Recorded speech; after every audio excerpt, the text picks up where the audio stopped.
Hello, everybody. Welcome to Season 2, Episode number 18 of Just a Top podcast. Today, you're going to see it's just me and Rami, of all people. Who's, I'm, who's, I decided to make a guest appearance for this episode too. Why yeah, not? so for those who don't know, Rami barely ever comes on. So he only comes on for the special guests, So, today, you know what? This one happened. We were at the Ontario Open last week, about 6 days ago, and I was talking to Michael, who's our guest, Michael Katilus. Am I saying that correctly? Katilus. Katilus. Katsilis. There you go. Um, so I was, we were talking. He's like, "Hey, man, all you have is all these young guys on. Let's get some older guys on." I'm like, "Oh, okay, sure." So I thought, yeah, why not? Let's do it. So again, yeah. So as your host, Ahmed Shrani, we got Rami Shrani paying a visit, Hey. and Adam and Jordan could not make it. We tried to set it up, but that's okay. You got two brothers here, so. I tried to make up for both of them just in the meantime. That's great. So yeah, Michael, let's get you started off, man. Introduce yourself. Let us know how long you've been training, where you train, why do you insist to live in Buffalo? So go That's ahead. funny. Yeah, sure. My name is Michael Katilus. I'm a brown belt, and I train at Western New York MMA. We are an alliance affiliation. Our school's, off of Elmwood, which is a popular area in Buffalo. And let's see, I started training in really early 2005, so a little over 10 years, I guess. It took me almost 5 years to get to blue belt, which then when I finally got to blue belt and I'd compete, I was getting called a sandbagger and stuff, which is a little weird, but whatever. Yeah. And I've been all over the place. I've trained just about every school that existed from then until maybe 2010 or 11, where I really found a home with. We were called 47 Ronin back in the day. Mike Dub Dowenhauer, who is one of the black belts at Western New York MMA, and he's one of the co-owners. He is, he's a friend of mine. We kind of hit it off back in 2005, but went separate ways. He ended up training with this guy, Chuck Anzalone, and I just kind of stuck with more of the MMA/fitness kind of crowd, which was like sambo or wrestling based. And he went to the gi jiu-jitsu portion. He was very loyal there, and I was kind of more loyal to like the no gi piece. But of course, in time I got back to the gi. So, but yeah, that's pretty much how it all started. And I mean, back in 2005, there really wasn't very many people to train with. I actually started off with an Aikido guy who he just taught jiu-jitsu off of Gracie DVDs, which is really weird. I love that everybody And seems to have a story like that. Like back in like even 2005, there's somebody who was like doing Aikido or like like Kung Fu, but they also did Jiu-Jitsu. yeah, it's super embarrassing. I try to like keep it on the laps. Even more embarrassing than that, because I don't take myself too seriously, is the guy. He and I went to a grappling tournament. It was called Fredonia New York State Grappling Championships, and he won the beginner division. Here he was telling us that he'd been grappling for 10 years.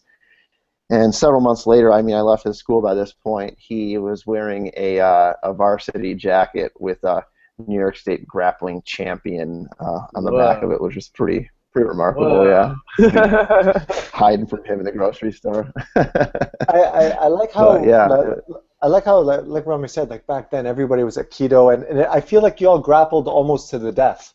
I feel like back in the dark ages, I yeah, always hear stories. You know what I mean? Like, it felt that way. Yeah, it felt that way. I mean, there's definitely no rules, it seemed at least. I mean, I remember everything, finger manipulation, people grabbing just my big toe or things like that. But it kind of, I guess it made me tougher in the end. I guess it works out. Yeah. so explain. So right now you're an Alliance affiliate, right? And you and I were Yeah. talking a little bit off air, and you mentioned you train with Marcelo Garcia pretty frequently. I mean, I probably go there 3 or 4 times a year, which, Oh, okay. right about now. I was going there a little bit more regularly before the kids, but that was like 2012 and stuff. But I've been going there on and off now for 5 years, maybe longer. And the first time I saw him, which was just pure coincidence, I was with a bunch of MMA guys. We went to the Arnold Classic again. I think maybe 2005. Did you say the Arnold Classic? Yeah, yeah. Okay. That's in Ohio, right? Is that Ohio? Yeah, Columbus, Ohio. I remember Yes. looking at like Jay Cutler and all these other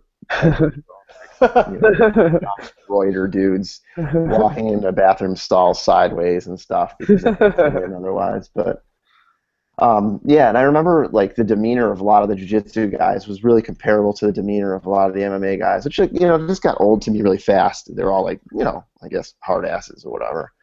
And then I saw Marcelo, and he was a really genuinely happy person. And I didn't know really who he was at the time, but he was smiling a lot, and he had like a lot of hair and just chatting it up. And he didn't speak great English, but he was making a genuine effort. And I was like, man, I really like that guy. He just kind of left a mark on me. And a few years later, he had that school in New York. I got to get up there. That's awesome. So just real quick now, I know you haven't been there in a while though, but when you go there, like do they really treat you like family, or are you more like kind of that guy who's affiliated with them loosely and like you just their weird third brother or something? Yeah. Brother or something. So I actually just went there 2.5 weeks ago, and yeah, I mean I have some guys there that are pretty used to me by now. I mean the competition team, they're kind of like the jiu-jitsu robot personality.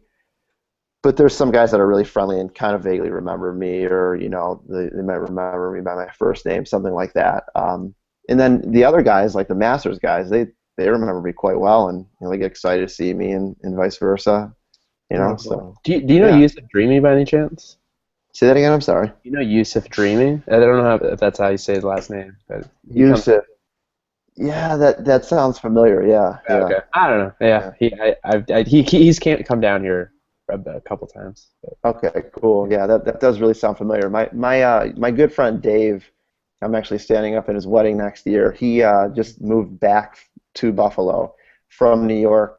Probably lived there for 2.5 years and trained there, all the time. And that I think that's one of his buddies. So. Oh, okay. Oh, okay. Yeah. Cool. I'll give you guys like a little bit of my interpretation of Marcelo's is there's this imaginary line in the middle of the mat, and everyone to the left when you walk in is they're like very serious competitors, and they're usually the younger crowd, I'd say like sub 30, and everyone to the right is kind of like the more recreational or masters crowd or whatever, and I feel like if you go immediately to the left, they'll give you a vibe like, hey, you might want to slow your roll a little bit. Yeah. But so I always try to start off on the right just to give them, I guess, a good vibe. Yeah. It sounds weird, but whatever. Sounds like a nature channel or something. Yeah. It kind of feels like a nature channel going in there too. Like there's times where, like, man, I've been going here for 6 years, and I just sit here, and everybody just kind of stares at me, but I imagine there's probably so many people from all over the world that go there that and I actually know that there is that it's hard to differentiate for them. So, Michael, you got 4 stripes on your brown when I saw you competing, and you've been competing since like '99. So why is it you don't have the black belt yet? Is it because you started off in a Aikido school and you kind of been hopping around and not finding a home or something, or what's the progress? So it took me 5 years to get to blue belt. So then after that, there's minimum requirements at least for time at each belt, and I wanted to make sure I served those. So I guess that's really what it boiled down to after that. It just took me 5 years to get to blue. I wanted to find a home. I ended up getting a blue belt from Kyle Saunders, who is now in North Carolina, but he was originally from Rochester. I still keep in really good contact with one of his, I think one of his very first black belts, Eric Caddy. I train with him regularly, and he's awesome. I can't say enough good things about him. Okay, cool. So another topic we were going to talk about is the Buffalo Classic, right? So this is the second year that you're running it. It's 2 weeks from tomorrow, I believe, right? May 23rd, yeah. 23rd. So take us through that. What made you start a tournament in Buffalo. Now, the reason I ask, and it's not a slight at Buffalo by any means. I This know will be it's your yeah. second.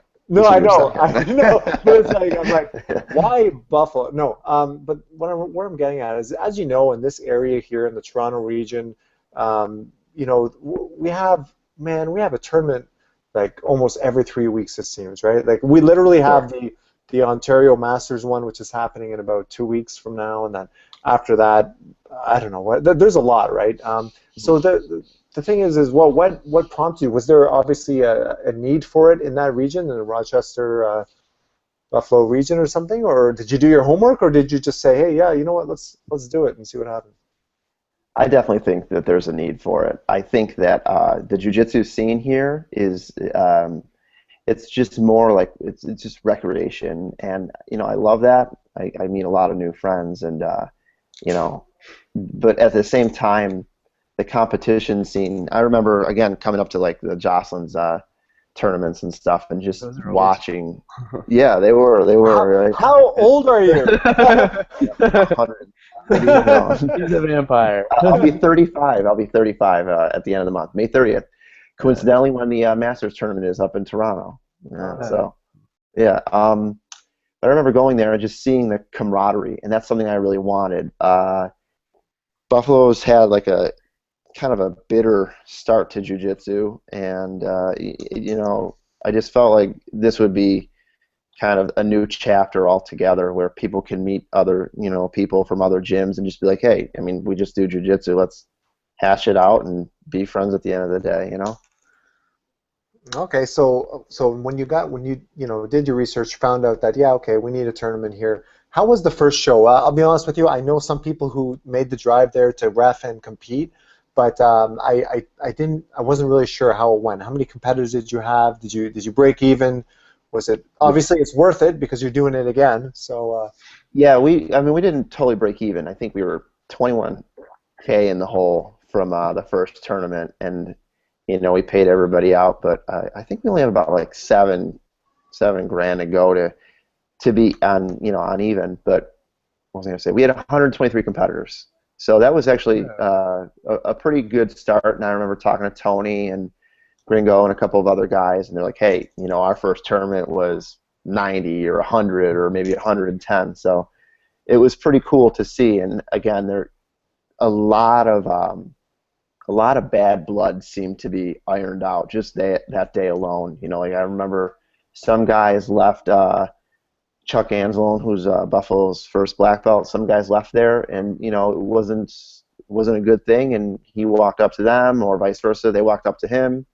So that was really cool to see, and it was really nice to just have like a little baby and say, hey, this is going to grow up one day, and maybe there'll be a big competition scene in Buffalo, and we can interconnect with Toronto scene, Yeah, or guys, Ontario's. I feel like that's kind of probably like what happened to Ontario's scene, because it seemed like, especially from what I've heard before, that it was so small. But you had things like Jocelyn's tournament, which was something that brought a bunch of people together. Then if you look at it now, it's like thriving. I feel like it's almost like it's on par with what's happening in California. Like it's aside from having Worlds, there's a tournament. You're right, every like 3 weeks that I'm hearing about. So Yeah. I mean, it's really blown up. Go ahead. Yeah. Sorry. No, that's all right. I'm sorry.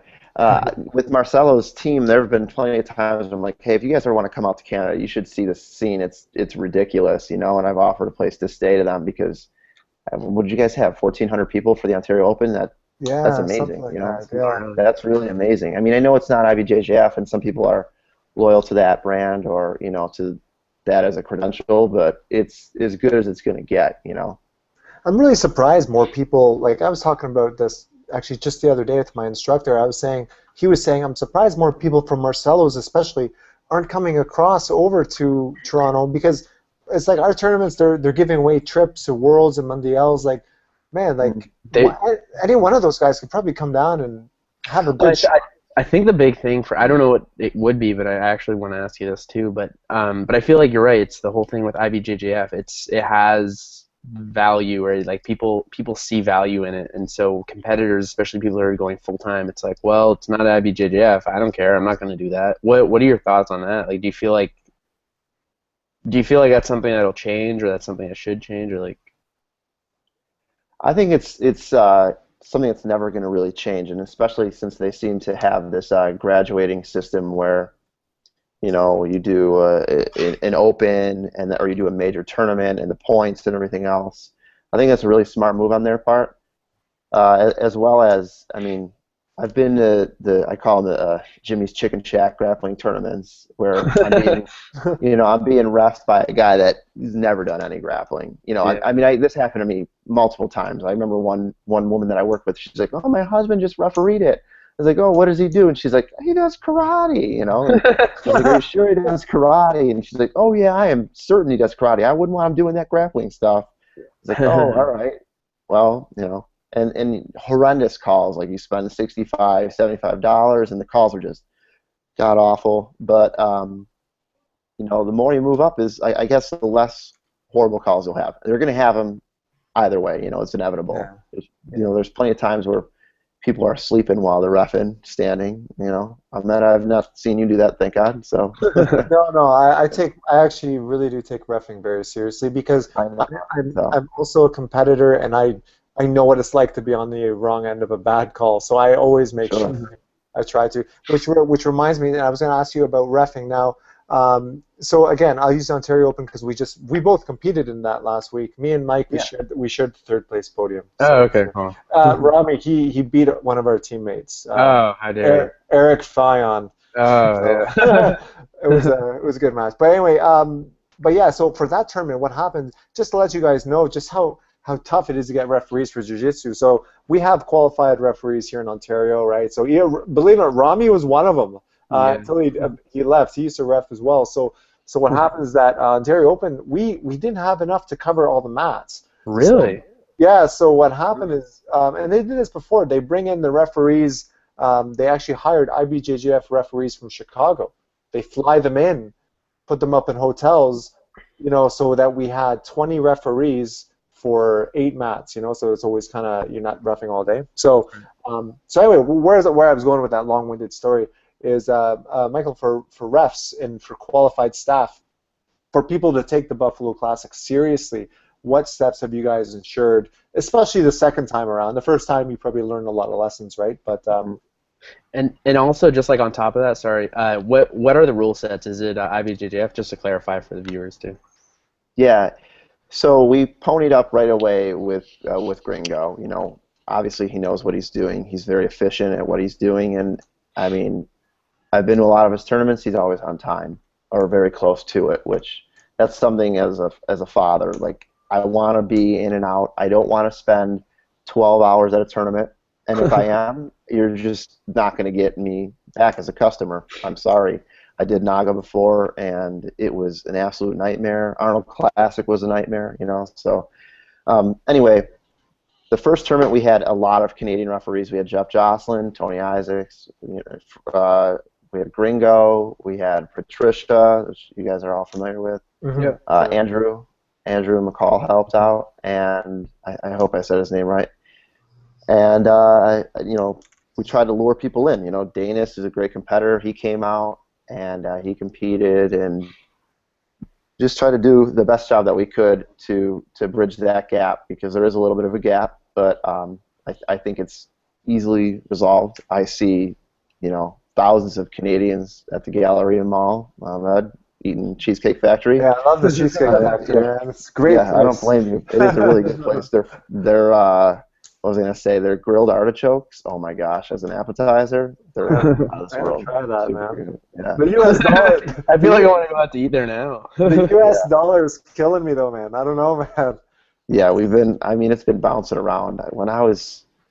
Back when I first started going to Canada in like 96 or 97, it was like $1.60 exchange for us, which was great. Wow. I'd go to every CD shop I could and go to a show, and I felt like a millionaire, Yeah. So back. It became a Bash Canada podcast. No. Back in '87 when he started jiu-jitsu, You got the blue belt. Yeah. But yeah, so like I said, you had the Buffalo Open, right? Buffalo Classic going on, right? So you got that coming on. How can people register for that, man? So So you're just going to go to submissioncircuit.com, and that's submissioncircuit.com, and you can go from there. It's a really reasonably priced tournament. I think you'll be really happy to see a lot of familiar faces if you're Canadian. And we do a good job too of recruiting and making sure that everybody at least is IBJJF rules certified if they're refereeing. We have a few purple belts, but primarily brown and black belts that are refereeing. And the purple belts that do referee, there are the competitors. They're obviously highly sought after referees to begin with. So we'll also include that link in the post that we make. Yeah, we'll catch it. Yeah, and thank you. Yeah, geez, I was just gonna ask. Oh yeah, is it a gi no gi or just a gi event or? It's both, and there's kids divisions too, and the kids divisions went over really well last time. We have a lot more sponsors this year too that I'm super excited about. Flow Kimono signed up, Inverted Gear. We had some tech company, and Josh, who's the guy that I partnered up with. He's gonna kill me for not being able to mention them, but I don't remember their name. I'm not super tech savvy, and maybe we can throw that on there later, whatever. Well, let me know. Yeah. Let me know. And the other thing, though, so we went over a couple things, right? So the last one, you and I, again, we spoke a little off air, and Rami, you can offer your input on this as well. Masters, yes or no, right? So Michael, again, you said, and if I may, I'll quote this. Okay, I'll paraphrase. I don't remember the quote, but it's something along the lines of, you rather lose to a guy with a job and kids rather than a guy who trains full-time, has got nothing else to do. That just doesn't sit right with you. Can you explain that? Because it sounds a little weird, but first off, if that's all you do is train, I expect that you win, and it's really not even to me that applaudable. I think the balance in life is essential, and sometimes what's the saying? If you're overly efficient in one thing, you're certainly deficient in another. It's not to say that I don't admire the quest of a lot of people, but I do think that there's more to life than just being on the mats. If you're a trust fund guy, I guess I don't know. I kind of expect that I would happily accept if that were my thing, but I'm from Buffalo, and Ahmed, as you already had said, it's not too pretty, right? When I entered, I hate to say it, but when I crossed the border, I'm like, where am I? It is a sudden turn. No, it is a very big turn. Once I go over the Peace Bridge, it's like I'm in Baghdad or something. Right? No, I'm just joking. That's awesome. That's really good. Yeah, I like that. We just have guests on and bash their city. I'm not super big. I'm not a big city guy or nationalist or anything like that. But what I will say is maybe this will win you two over. We've recently had a lot of success with maple syrup festivals, and we have a poutine place, which I know that you guys are crazy about, and we have probably a Tim Hortons every half mile as often as you guys do. So there's no reason to not come over now. Yeah, no, I did notice that. That's very good. Yeah. And we pretty much gave you Tim Horton, so let's keep that. That is true. That is true. I think an American company bought it or something. I can't remember now. No, I'm referencing that he was on the Sabres. Yeah. Oh, right, the Sabres. For most of his career, yeah. That's true. That's right. So, I'm gonna flip. That was very deep. Sorry about that. I wasn't sure if you were really making fun of us about the poutine thing. Or were you serious about that, or were you just kind of making fun? No, we really do have a poutine place that just opened up in Allentown. That's supposed to be really good and has a lot of meat-free or meatless options, which I'll be kind of pumped about. So. Yeah. Okay. So okay, you know what? I'm gonna go back to the Masters thing just really quick. When did you flip to Masters? Oh, I did my first Masters tournament in I think 2011. It was the Pans, and I placed third in a division of, I want to say, 68 people, which was tough. There was a lot of people, and I remember my body after the sixth match was like, peace, man. I'm taken out. you know, mainly my knees. I ran a lot in high school and post high school stuff like that. So So hold on, that this is Pan's gi or no gi? Because I've this seen your was display. gi. This was Oh, gi, and then I did the following year, 2012, and I think there was 56 people in my division that year, and I got second. I lost to, I'll never forget, Levi Lennon, who was really, really good. But I'll get my vengeance one day, hopefully, right? damn, man. So like you do really well at the big shows too. Then I didn't know about the Yeah, 2011 Pans run. Was that at Purple? that was blue, and then the following year was purple. And then I went against Christian Michael Kennedy, who was, I think, ranked. He was the number one Masters in that year, and he pulled guard on me and submitted me in about a minute. And ever since, I was like, man, that guard pulling thing, I kind of like that. You know, Yeah, it's pretty sneaky. I used to be so against guard pulling and all about like I'm just gonna grind it and wrestle and use some takedown, and now I'm like, you know, if I can conserve some energy, that's cool. You know. that's great, man. That's great. Yeah. And final question: are you doing Old Man Worlds in the end of September? I think September 20 something. I'm not sure. Yeah, I definitely hope so. So again, going back to Eric Caddy, he's like, you know what, our Northeast region, we really have a lot of impressive people for the Masters, and I have to agree with that. And right now, our gym, we probably have about 10 guys that are talking about it. I mean, maybe 5 will come up and do it, but or go down and do it. But I'm really trying to do it, and you know, hopefully, I can put a stamp on things. My biggest goal, and I've always said it since like I don't know, maybe 2010 was I want to medal at. I want to, you know, be at the top of the podium for black belt, and maybe that'll be possible then. So we'll see. Yeah, yeah, because you'll Yeah, most likely be a black belt by then, right? fingers crossed. We'll see. I don't know. I mean, I'm in no rush either, so Well, whatever happens, happens. still a long Yeah. time away, and I'm getting to a point where I also want to do Old Man Worlds, and we would be in the same weight and age category. So I don't want you there. So I'd rather you be at the black belt if you can swing that. So talk Hey, to you. man.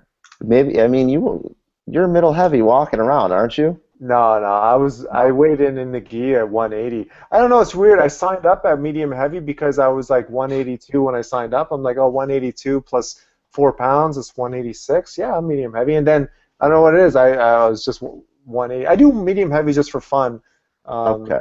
once in a while. So, That's but really anyway. cool, though. I think that's important to you know, kind of like get a feel for other weight classes, because Oh, dude, it's so different because They are different. They're so yeah, the for different. sure. I like the middle and down game because you guys, not you guys, us, middleweights and stuff, we like to stand up and do standing passing. That's my observation, right? Hmm. But I find the medium heavy guys, like the first guy I faced, they just kind of stay on their knees and try to flatten you out, and they're annoying, and they don't let you I do find you spider guard. middleweights are very squirmy on the bottom, though. I hate it. I remember going No, back down, and I couldn't stand it. It's like, well, see, stop moving. well, that's the thing, and so I like that. I like standing up to pass, but you got the medium heavy guys. They just clamp on me. The guy forced me into deep half. Michael, if I play deep half in a tournament, I'm in trouble. I'll keep Okay, that in because mind. that's what I did. I was playing deep half, and I'm like, oh my god, I never played deep half. I'm deep half in a tournament now. Like, it was so crazy. But Yeah. yeah, so like I said, I play with the weights. I've been as low as lightweight as well. That wasn't healthy. I'll never do that That was a again. horrible performance. Actually, Yeah, it I was a good didn't. performance. You just messed up. I messed up near the end, but yeah, I was way too little. But Yeah. yeah, yeah. So no middleweight at Worlds, I'll definitely be doing that for sure. Cool, man. Yeah. I mean, Yeah. there'll probably be a ton of people too, and you can do masters too, and I'll just stay at masters if you want, because I know that you're. He'll let you have it. Hold on, wait. You're turning 35 this year. Yeah, but I think Oh, I'll so just hang out at masters for a little no, while. you can't do Yeah. Masters 2 though. You have to turn 36 this year. Oh, that's great. I'm happy with Yeah, that. because Yeah. when I did Old Man Worlds 2 years ago, and I was 35 at the time, and I had to do Masters 1. Oh, okay. So Yeah, we got anyway, a lot of old men in our gym too that have done pretty well at old man worlds and stuff. So John Canacero is one guy who comes to mind. He's been up in Ontario a bunch too, and he placed first at blue and third at purple, which is pretty cool. I think he's like super duper heavyweight or something like that. He's a huge dude. He tries to eat me sometimes as a snack. I don't really like that. Well, you know what? Speaking of, and Rami wasn't there, but I kind of explained it to him and I showed him a photo. But Michael, can you please explain to Rami how I did against Tony Ferreira, the absolute winner? Man, you know, so when I was watching him, I was just like, holy smokes, this dude's just putting everybody away, and really convincingly. So I thought, you know, during my semifinals match, I just need to squeak one out. You know, basically just point play it, don't get too crazy. But he pretty much manhandled just about every single person up until what was his name, Chino.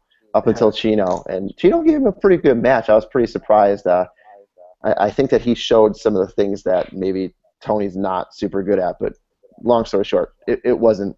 He still tapped him like 3 minutes later or something, but I think it was like 4, right around 4, yeah. But Chino scored points, which was like, okay, there is, you know, a kink in the armor, like holes, yeah. I've never been beaten that bad ever. Yeah, he did that to just about everybody. And you know, it didn't make it any easier that everyone was coming up to me prior to the absolutes and saying, hey, just so you know, he's beating Amir, and he's beating this guy, and he's beating that guy. And I hate when people do that, though. I hate when people do that. Yeah, oh, you know, sometimes like beat so-and-so, it's like a big name. It is, yeah. It's just a huge psych out. I tried to like gauge a few people that I was going against, and nobody really gave me, especially guys that I was like, oh, we're cool, we're teammates. Nobody really gave me a ton of information, which I don't really want that. I just kind of want, you know, like a 2-sentence assessment of things. And yeah, some people just they'll blow it out of proportion, or just totally psyching you out. You know, I don't know. Maybe the Ontario scene has that, like, all going for each other. You guys are all yeah. No, it's just everybody knows each other, man, and they. It's like I said, jiu-jitsu is such a small community. You just can't help but know everybody. That's why I don't really like competing locally. I like going away, competing somewhere, because I don't know anybody and I don't care. I could be facing a guy who won Mundials or something. If I don't know, I'll perform really well. But the moment you tell me, I'll I'll drown. So. Oh, but, I'd be better off not knowing. Yeah, and exactly. I remember when we used to train with this one guy, Jordan Schultz, who's, you know, pretty well known in the jiu-jitsu community, and he used to say at first that he looked up everybody, and then he got to a point where he's like, I didn't look up anyone, and I didn't care. I just thought like that was the best approach for me, and it just depends on your personality, you know. Yeah, totally. Yeah. So yeah, Michael. So just before we go, is there any sponsors, any shout-outs you'd like to give out, and maybe perhaps repeat the website once again? You know. Sure. Yeah, I mean, no sponsors. Inverted Gear, though, I'd like to thank them for helping us and Flow Kimonos for the tournament. They're pretty remarkable. And just wanted to thank my wife for being so supportive, Joy, and my teammates for being awesome, and the Buffalo scene for supporting this tournament. We're way ahead of registrations than we had thought we would be at this point. You know, we're almost to where we were with numbers from last year, and we've got 2.5 weeks to go. So, which is cool. 2 weeks to go, maybe. Awesome. Yeah, and the website is submissioncircuit.com, and if you also go on Fight Family, their Facebook page, there's plenty of links and plenty of opportunity from there to find out more about the tournament. So come check it out. You know, we're a friendly bunch. Don't be intimidated by our mass. You know. All right, man. Well, thank you very much for coming on, and like I said, it was awesome to speak for somebody, you know, especially just south of the border there. Well, for us, south of the border, and you know, get your insight on the jiu-jitsu scene from the late to early 90s there. And you know, man, I was gonna say, good luck on the show. Good luck, and like I said, I'm gonna let you know in a day or two if I can come out there. Awesome, man. That'd be great. Thank you so much, and I appreciate you guys helping me out and giving me the opportunity. It really means a lot. Yeah, for sure. No worries, man.